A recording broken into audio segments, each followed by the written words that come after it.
just like on your favorite cable sports channel, except GSMC Sports Network is absolutely free. Hello everyone and welcome back to the GSMC Fantasy Sports Podcast, brought to you as always by the GSMC Sports Network. Hope you guys have enjoyed the show thus far.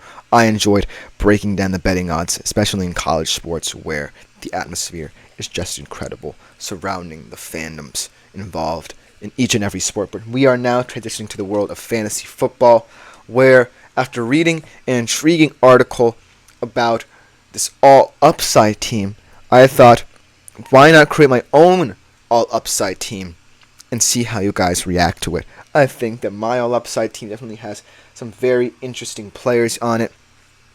I decided to do 2 at every position outside of quarterback, and I really think that this all-upside team makes a lot of sense. After reading ESPN's article, I hope it lives up to that hype, because this idea seemed very fun to me, and so without further ado, I just want to present my findings. Just like I said, 2 running backs, 2 wide receivers, 2 tight ends, 1 QB. My 1 QB is a guy who did have a highly down year last year. Definitely kind of regressed to the mean in a sophomore season, a sophomore slump that highly translated to the latter stage of the season when his team was trying to make the playoffs and they ultimately fell up short in the AFC South, and that is Trevor Lawrence. I still think Trevor Lawrence has a lot of upside. You can talk all you want about whether or not he deserved that much money, but they still trust him. They still believe he has the generational talent that, not since Andrew Luck, has had the most upside in NFL history at the QB position. And I really think what it came down to was Trevor Lawrence last year didn't necessarily have a wide receiver he could call his wide receiver 1 that could bail him out. That's what I talked about a little bit recently when I did a player profile on Trevor Lawrence, or actually Evan Engram, who was his best weapon last year.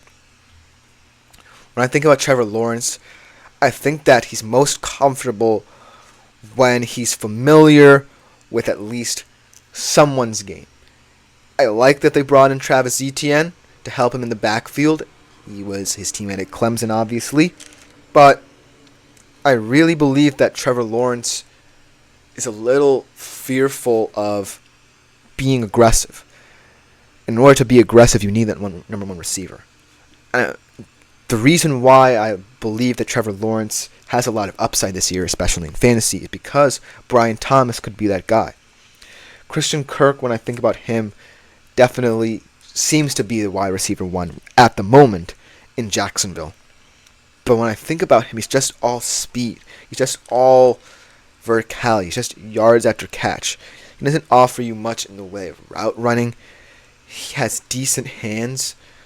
But when all is said and done, he's just a guy who, when he gets the ball, just runs at the field. He doesn't offer any particular skill set outside of speed that I see. Brian Thomas definitely does. He's not just a vertical threat. He's not just a deep threat, but he has good hands. He has explosivity. He has yards after contact. And most importantly, he can run any routes given to him. Obviously, he's going to have to learn a deeper route tree in this Jacksonville system, because at LSU it was all about verticality and explosivity to exploit Jaden Daniels' talents. But in order to unlock Trevor Lawrence, he just needs someone who is just reliable. He doesn't have to have a deep threat every single time. He just needs a guy who can get him quick yardage and keep him on pace. And don't forget, Trevor Lawrence, for as bad a year as he had last year, was 10th in passing yards. That has to stand for something. And I think that he ultimately is a quarterback who I'm going to say is always going to be in the reckoning for fantasy football. If he can expel all the notions about whether or not he's deserving of money, whether or not he's going to translate it onto the field, I still think he's a guy you can't underestimate or undervalue, because when all is said and done, he still is that guy who, coming out of college, was praised so highly. Into the running back position, there are 2 guys we talked about a lot on this show, perhaps one more than the other, but these are 2 guys who now have opportunities in their respective offenses to really shine. whether it be due to injury with one or the fact that a stalwart running back left for the other. These two guys are definitely going to be highly valued in fantasy leagues everywhere. And they are Tyjae Spears of the Tennessee Titans and Jerome Ford of the Cleveland Browns. Let's start with Tyjae Spears because he's one of those running backs who you always have to talk about now. He seems to be popping up everywhere as a sleeper draft pick in fantasy leagues everywhere. And it makes a lot of sense because on a Titans team that is in transition, you lose Derrick Henry at the running back position. You bring in Will Levis, a very talented, full of moxie kind of guy, but still needs a full season to get acclimatized to the league. You have a solid receiving core, actually, with Calvin Ridley and DeAndre Hopkins as your top two guys. But when I look at the running back position, it's wide open. And it's Tyjae Spears to take. And in flashes of brilliance last year, he proved that he can take that spot. And he can be the guy who can really settle Will Levis down, get him into a tempo. I really think the Tennessee Titans as a whole are a team that's going to be slept on this year. If Tyjae Spears can just be a guy who could add value out of the backfield, not just as a rusher, but as a receiver, I think this guy's really going to shine. And the Tennessee Titans definitely have the makeup of a shock team. I think a lot of these players on the Tennessee Titans could be sleeper draft picks, especially a guy like Will Levis. He has the arm strength, so make of that what you will. Tyjae Spears, definitely a very exciting player and one with a lot of upside. When you look at Jerome Ford, on the other hand, Nick Chubb, definitely coming back from injury, might not be the same as he's been in the past. He's definitely getting up there in age. I still think he has some left in the tank. He's still 29 years old. He's not yet into the ugly 30s that kind of lead to the nadir of your NFL career. But Jerome Ford leads very important stats. In the time he was on the field, he led a lot of categories where it was yards after contact, a lot of explosive runs, a lot of runs of 20-plus yards or more. And that's what you kind of want in a fantasy running back. You want one guy who is very balanced, who can get you a lot of touchdowns, but maybe not as much yards. And you want another guy who can just explode. You want another guy like Jerome Ford. And in a very shaky running back room at the moment, where they might have to rely on Ford a lot more than they expected, look for Jerome Ford to be a guy who ultimately breaks out in a way that these young Cleveland Browns can build upon. He might be the best offensive player when all is said and done, in my humble opinion. Yeah, that's a very hot take, but think about it. Deshaun Watson's not his usual self. That might go down as the worst deal in NFL history. You definitely have Amari Cooper, but he's also getting up there in age. Jerry Jeudy, I don't necessarily like him as a wide receiver too, but it is what it is. And you have Elijah Moore as well, but when all is said and done, I think Jerome Ford has the opportunity to be a huge breakout star for the Cleveland Browns. At the wide receiver position, these are two guys who are no-brainers, Drake London and Rome Odunze.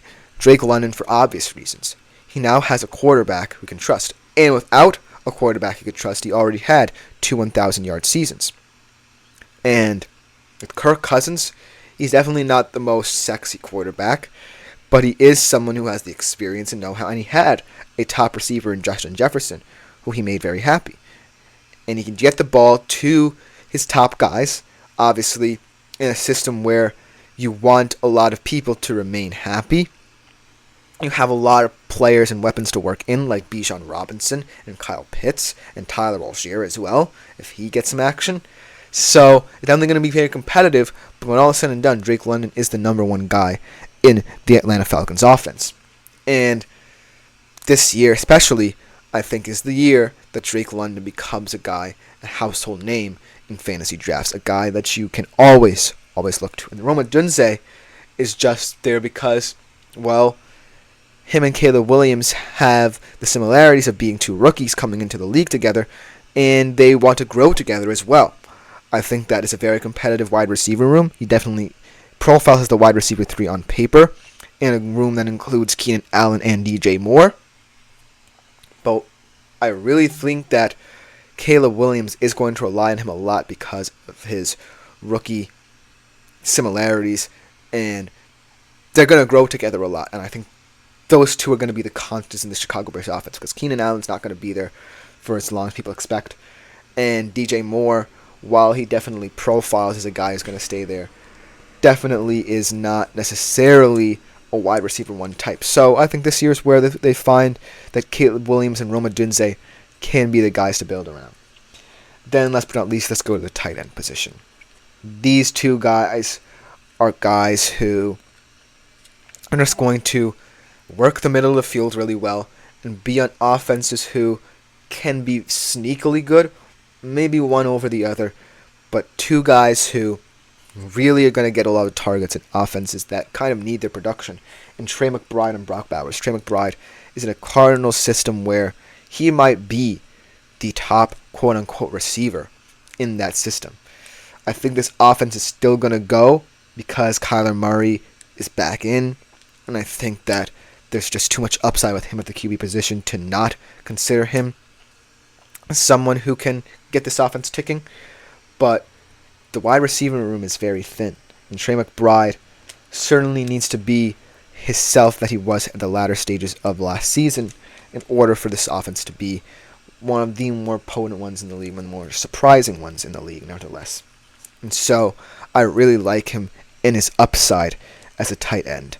And then Brock Bowers, obviously starting this new tight end revolution that we'll always talk about, where in a Las Vegas system that might rely a lot more on physicality and short yardage play, Brock Bowers could be kind of the code breaker for this team, kind of the guy who can work the middle of the field, get easy yardage for either Gardner Minshew or Aiden O'Connell, whoever emerges as the starting QB in that conversation.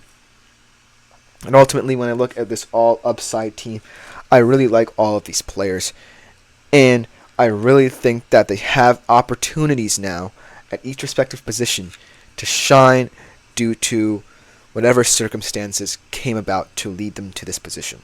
That's what I like about them. That should just about do it for the segment. We are switching to the IDP player profiles. Coming up next on the show, we talk about two more secondary players who I really believe are going to find their footing yet again. We'll be right back to discuss them after the break on the GSMC Fantasy Sports Podcast.